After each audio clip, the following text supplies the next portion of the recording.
इस वीडियो में दो drama thriller movie India lockdown करने वाले हैं। इस मूवी को IMDb पर 8.6 आउट ऑफ 10 की एक शानदार रेटिंग मिली है। साथ ही 90% गूगल यूजर ने इसे पसंद भी किया है। मूवी की स्टोरी उस टाइम की दिखाई जाती है जब इंडिया में 21 दिनों का लॉकडाउन लग गया था और उस लॉकडाउन में किस तरह से लोगों को सरवाइव करना पड़ा था। यही सब हमें इस मूवी में देखने को मिल,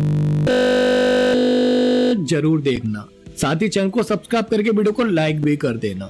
तो चलिए बिना किसी देरी के मूवी शुरू करते हैं। मूवी की स्टार्टिंग में मैं आपको कुछ कैरेक्टर से इंट्रोड्यूस करा देता हूँ। एक कपल देव और पलक जो अपनी वर्जिनिटी को तोड़ने के लिए बहुत बेसब्र है, और नागेश्वर राव जो अपने फ्लैट में अकेले रहते हैं और इस कोरोना काल में प्रिकॉशन में बहुत ध्यान रखते हैं।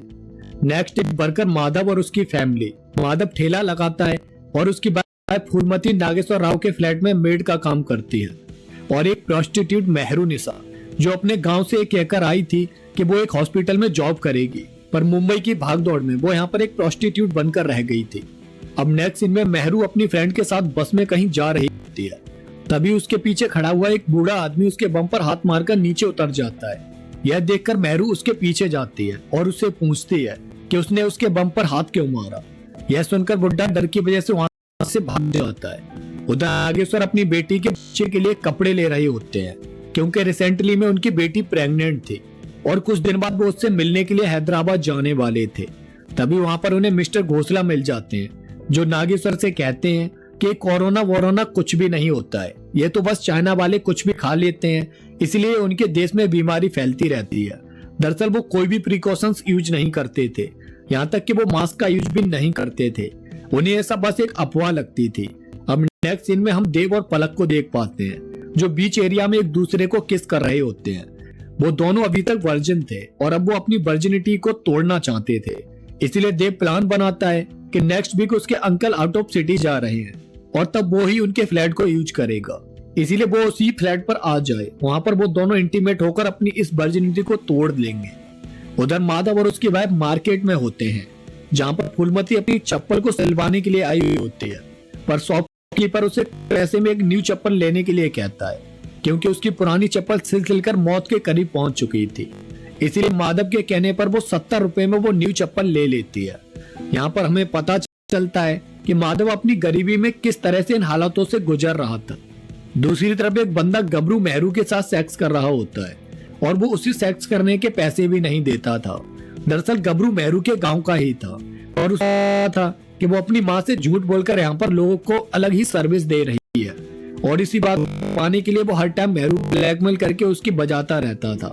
अब नेक्स्ट सीन में नागेश्वर फूलमती से काम पर आने के लिए मना कर देते हैं क्योंकि सोसाइटी वालों ने इस कोरोना के डर से बाहर के किसी भी पर्सन को घर में लाने से मना कर दिया था, पर फूलमती का घर का खर्चा ही यहाँ पर काम करने वाले पैसे से चलता था, इसलिए वो थोड़ा परेशान हो जाती है।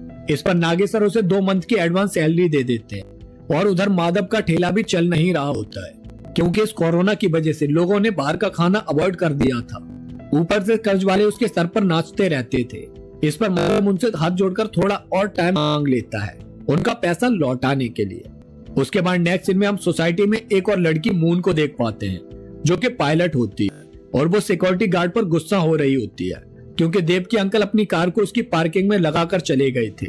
तभी वहां पर देव आ जाता है और वो अपने अंकल की कार को दूसरी पार्किंग में लगवा देता है।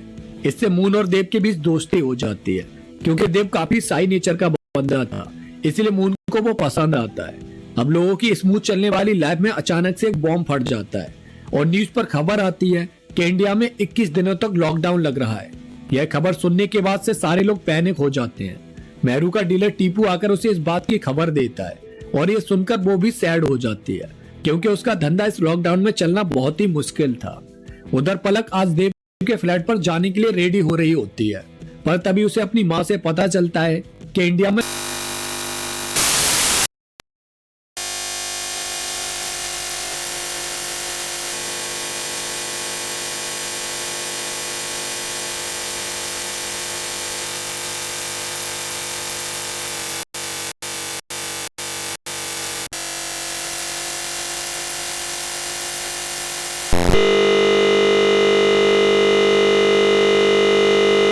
उन्हें एक लंबी सी लाइन में खड़े होकर राशन लेना पड़ता है। उधर ये सुनकर माधव की हालत और ज्यादा खराब हो जाती है, क्योंकि अब वो दोनों काम पर भी नहीं जा सकते थे और उनके पास पेट भरने के लिए भी ज्यादा पैसे नहीं बचे थे।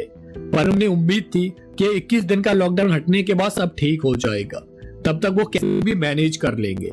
और जब नेक्स्ट डे माधव राशन लेने जाता है तो वहां पर उसके आते हैं और माधव के सारे पैसे छीन कर ले जाते हैं। इससे अब उसके पास राशन लेने के लिए भी पैसे नहीं बचते हैं। वो उनके सामने बहुत गिड़गिड़ाता है, पर वो उसकी कोई बात नहीं सुनते हैं और इसलिए माधव को अपने घर की टीवी बेचनी पड़ती है ताकि उससे वो अपने बच्चों के पेट को भर सके। तभी उसे पता चलता है कि उसके स्लम एरिया से कुछ लोग पैदल ही अपने गांव निकल रहे हैं, क्योंकि लॉकडाउन के भी वाहन नहीं चल रहे थे। उन लोगों ने फैसला किया था कि यहाँ पर भूख से मरने से तो अच्छा है वो अपने गांव चले जाएं। उधर मेहरू के पास कोई भी बंदा आ ही नहीं रहा होता है, जिससे उन लोगों का काम बिल्कुल डाउन पड़ जाता है और उन्हें इनकम भी नहीं हो पाती है। इसलिए टीपू उन्हें फोन सेक्स करने के लिए कहता है, जिसके लिए उन्हें 200 रुपए पर पर्सन मिलने वाले थे। और तभी एक बूढ़े अंकल से मेहरू फोन पर बात करती है और उन्हें बाथरूम में ही फ्री करा देती है। नेक्स्ट सीन में नागेश्वर मिस्टर घोसले को मास्क लगाने की सलाह देते हैं, क्योंकि day by day corona cases बढ़ते ही जा रहे थे। पर मिस्टर घोसला पर कोई भी फर्क नहीं पड़ता है, बल्कि वो तो नागेश्वर का मजाक और बनाता कि वो इतना ज्यादा प्रिकॉशंस क्यों यूज करता है। उधर माधव अपनी फैमिली के साथ बस्ती के लोगों के साथ गांव के लिए निकल पड़ता है। उन्हें 1000 किलोमीटर की दूरी को पैदल पूरा करना था, जिसके लिए उन्हें डेली 40 से 50 किलोमीटर चलना था। ऊपर से हर जगह पुलिस लगी हुई थी, इसलिए वो लोग छुपते छुपाते वहां से निकलने लगते हैं। दूसरी तरफ मेहरू नए नए तरीकों से फोन पर ही लोगों को खुश करने लगती है, जिससे उसे थोड़ी बहुत इस कोरोना टाइम में इनकम होने लगती है, क्योंकि उसे अपनी माँ के लिए भी डेली पैसे भेजने पड़ते थे। दूसरी तरफ नागेश्वर के पास उनकी सोसाइटी का एक सिक्योरिटी गार्ड आता है और उन्हें बताता है कि मिस्टर घोसला को कोरोना हो गया है, कोरोना टेस्ट करना पड़ेगा। यह सुनकर नागेश्वर थोड़ा डर जाते हैं और उसके बाद सबका किया जाता है, जिसकी रिपोर्ट 2 दिन बाद आने वाली थी। दूसरी तरफ माधव और उसकी बात पैदल चलते चलते बहुत थक जाते हैं और तभी फूलमती के पैर छिलने से उसे चला नहीं जाता है, पर माधव उसे हिम्मत करके चलने के लिए कहता है और वो लोग एक जगह रुककर पानी पीने लगते हैं, जहाँ पर उसके साथ के कुछ लोग फूलमती को गंदी नजरों से देखने लगते हैं। उधर मेहरू अपने रूम में कई सारे कस्टमर के साथ वीडियो कॉल पर डांस कर रही होती है, क्योंकि उसे कैसे भी करके इस लॉकडाउन में पैसे कमाने थे ताकि वो टाइम पर अपनी माँ के लिए पैसे भेज सके। नेक्स्ट डे नागेश्वर को पता चलता है कि मिस्टर घोसला की कोरोना की वजह से मौत हो गई है और ये सुनने के बाद उनका डर अब और ज्यादा बढ़ जाता है।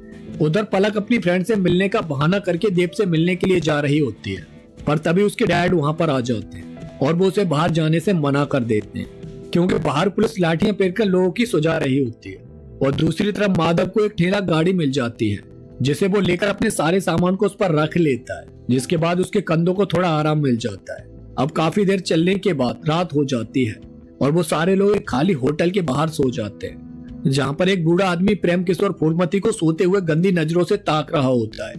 और जब वो जाग जाती है तो वो बहाना करके वहां से चला जाता है। उधर टीपू मेहरू के पास एक कस्टमर को लेकर आता है, जो किसी पॉलिटिकल पार्टी का लीडर होता है, और वो मेहरू को अपनी एम्बुलेंस में ले जाता है। यहाँ पर लोग एम्बुलेंस नहीं मिलने से मर रहे थे और ये पार्टी लीडर्स एम्बुलेंस का यूज करके गेम बजा रहे थे। उधर नागेश्वर की कोरोना रिपोर्ट नेगेटिव आती है, इसलिए वो बहुत खुश होते हैं और खुश होकर अपनी डॉटर को देते हैं और उससे लॉकडाउन खत्म होने के बाद उसके पास आने का प्रॉमिस करते हैं। पर नेक्स्ट डे पता चलता है कि दूसरा लॉकडाउन लग चुका है। अब इसके बाद से तो लोगों की हालत और ज्यादा खराब होने लगती है और नागेश्वर अपने एक फ्रेंड से कुछ जुगाड़ करने के लिए कहते हैं, जिससे वो यहाँ से निकलकर हैदराबाद जा सके। तब उनका फ्रेंड उन्हें पास दिलवाने में उनकी मदद करता है, जिसके बाद वो खुद की कार से हैदराबाद जा सकते थे। दूसरी तरफ टीपू अपनी छोकरी लोगों को बताता है कि तितली का दाम लग चुका है। दरअसल तितली एक माइनर लड़की थी, जिसे टीपू एक बड़े आदमी को नेक्स्ट डे बेचने वाला था, क्योंकि उससे उसे बहुत अच्छे दाम मिल रहे थे। उधर रात को 1 बजे देव पलक से वीडियो कॉल पर बात कर रहा होता है, तभी उसके पास मून की कॉल आ जाती है और उसकी वजह से उन दोनों के बीच झगड़ा हो जाता है। और अगले ही पल मून देव के फ्लैट पर आ जाती है। वो वहाँ पर उसका चार्जर लेने आई थी, क्योंकि उसे एक इम्पोर्टेंट मीटिंग करनी थी और उसका चार्जर कर रहा था।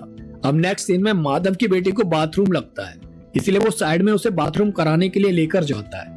और तभी फूलमती के पास प्रेम किशोर आकर अपने साथ एक रात बिताने के लिए उससे कहने लगता है, पर फूलमती उसे गुस्से में वहां से भगा देती है। और जब इस बारे में माधव को पता चलता है तो वो सबके सामने प्रेम किशोर को मारने लगता है पर प्रेम किशोर उल्टा फूलमती पर ही इल्जाम लगाकर उसे बुरा बोलने लगता है। साथ ही वो अपने लोगों से माधव को भी पिटवाता है और उसे वहीं पर छोड़कर वो लोग निकल जाते हैं।